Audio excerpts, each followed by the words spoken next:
Reporter breaking. തനിക്കെതിരെ പ്രതിഷേധിച്ച 5 RSS BJP പ്രവർത്തകർക്കെതിരായ case പിൻവലിക്കണമെന്ന് തുഷാർ ഗാന്ധി. മുഖ്യമന്ത്രിക്ക് അയച്ച കത്തിലാണ് അഭ്യർത്ഥന.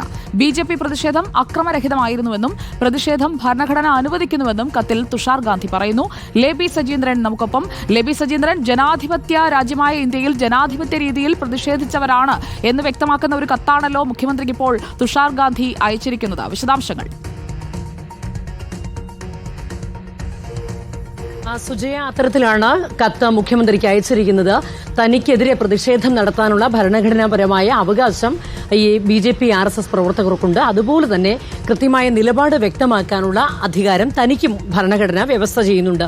അതുകൊണ്ട് തന്നെ ഏതെങ്കിലും രീതിയിൽ അക്രമാസക്തമാകുന്ന രീതിയിൽ തന്നെ തടഞ്ഞിട്ടില്ല. അക്രമരഹിതമായ സമരമുറ അവലംബിച്ചതുകൊണ്ട് തന്നെ BJP RSS പ്രവർത്തകർക്കെതിരെ കേസെടുക്കേണ്ടതില്ല എന്നുള്ള കാര്യമാണ് മുഖ്യമന്ത്രിക്ക് അയച്ച കത്തിൽ ഇപ്പോൾ തുഷാർ ഗാന്ധി പറയുന്നത്. ഈ 5 RSS BJP പ്രവർത്തകർക്കെതിരായ കേസും പിൻവലിക്കണം എന്ന് പറഞ്ഞുകൊണ്ട് അല്പം മുമ്പാണ് മുഖ്യമന്ത്രിക്ക് ഇമെയിൽ മുഖേന തുഷാർ ഗാന്ധി ഈ സന്ദേശം അയച്ചത്. കത്തിന്റെ പകർപ്പാണ് പ്രേക്ഷകർ ഇപ്പോൾ സ്ക്രീനിൽ കണ്ടത്.